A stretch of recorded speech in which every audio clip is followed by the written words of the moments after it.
This is Autoline Daily, the show dedicated to enthusiasts of the global automotive industry. New car repossessions in the U.S. are up 23% this year.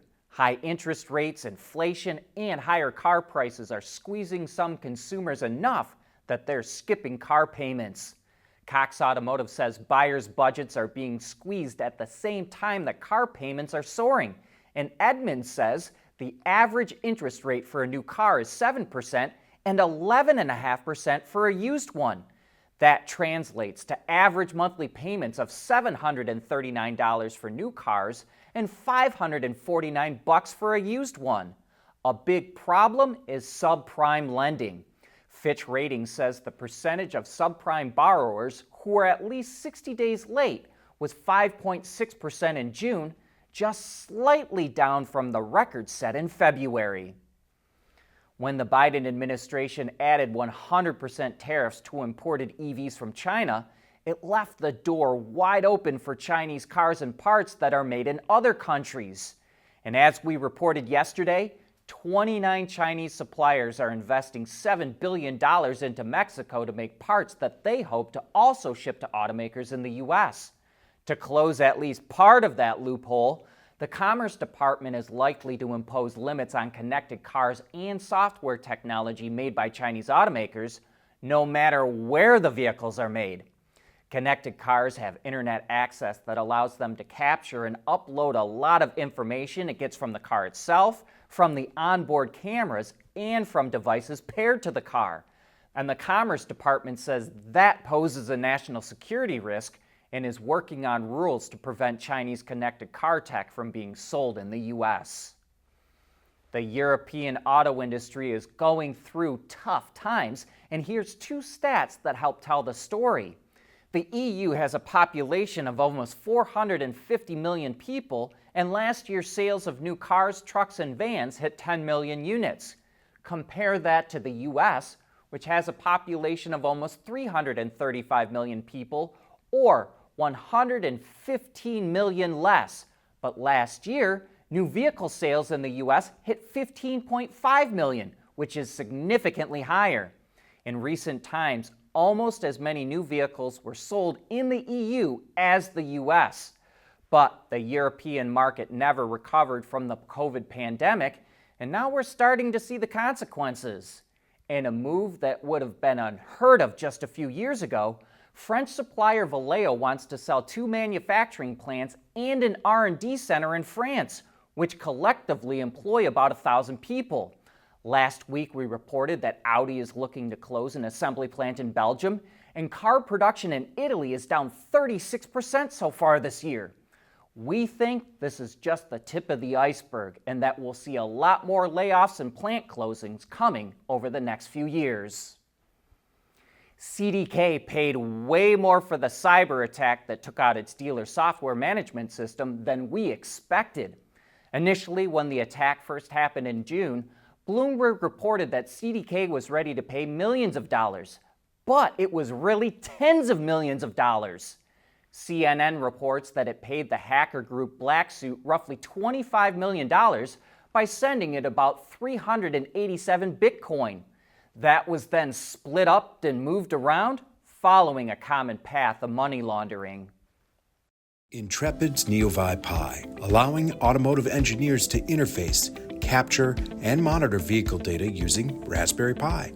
As a matter of fact, it's the automotive industry's first robust platform for Raspberry Pi, featuring Intrepid CAN-FD technology and Raspberry Pi Compute Module.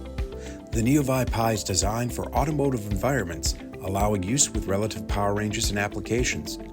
In addition, the NeoVi Pi enables you to use the Raspberry Pi for compute while avoiding additional development to adapt to network environments. That makes the NeoVi Pi powerful enough to solve your vehicle network problems, yet small enough to fit in your backpack. One of many Intrepid tools used for developing zonal architecture and software-defined vehicles.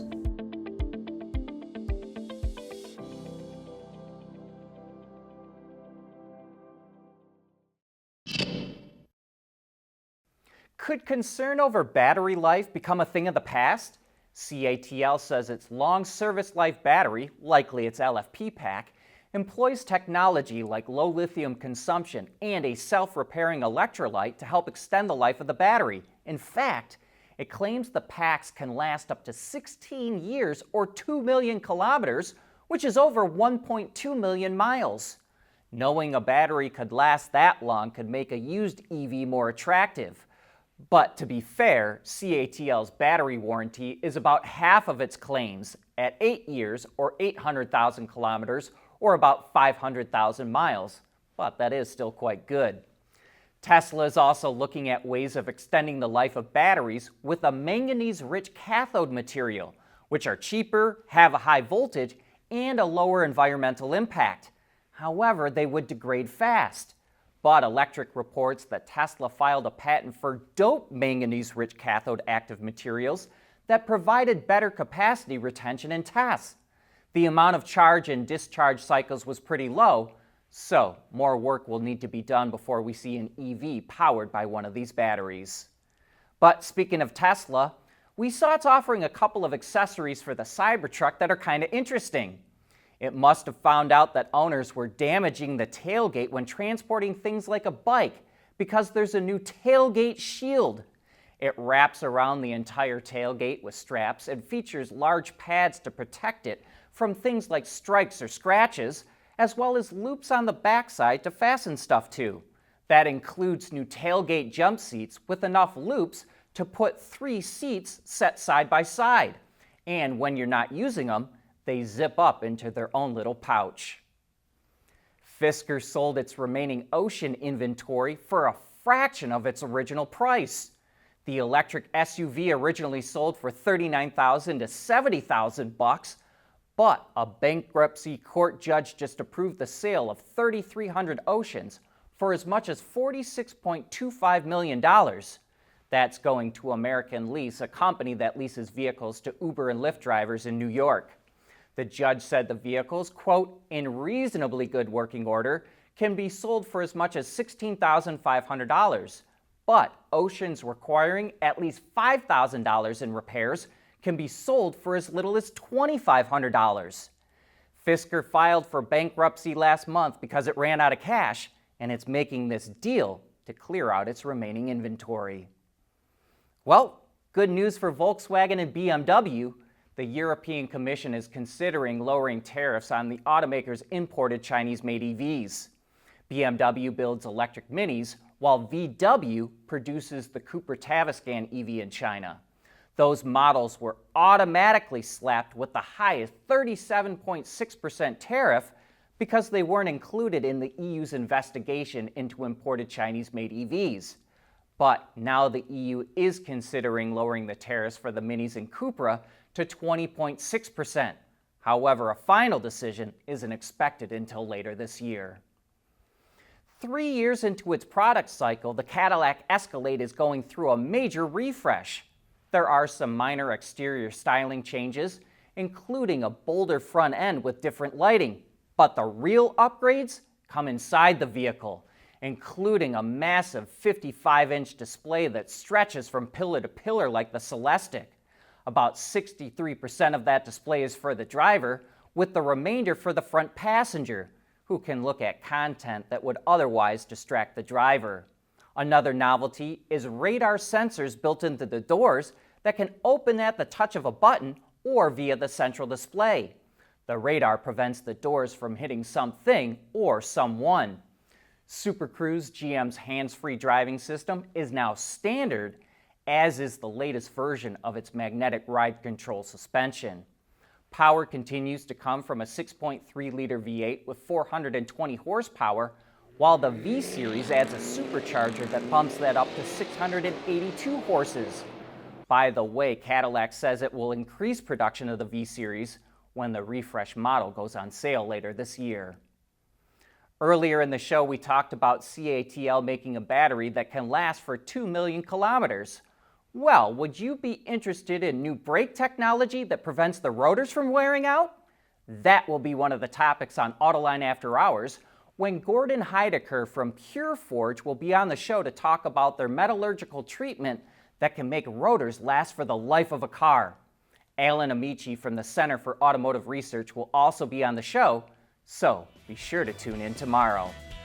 And that's a wrap for this show. But thanks for tuning in today.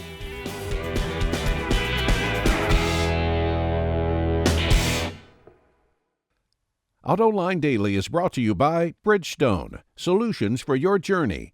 Intrepid Control Systems, over-the-air engineering boost your game. MEDC, where Michigan businesses are powering the future of mobility. And by Tejan Automotive Technologies, the formula for better mobility. Knowing that when it's time to unplug, your tires were built to get you to the place you recharge. That's what really matters.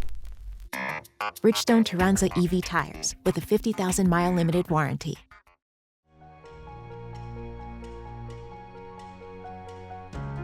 Michigan is leading the charge in mobility and innovation, and I can't think of a better state to be in.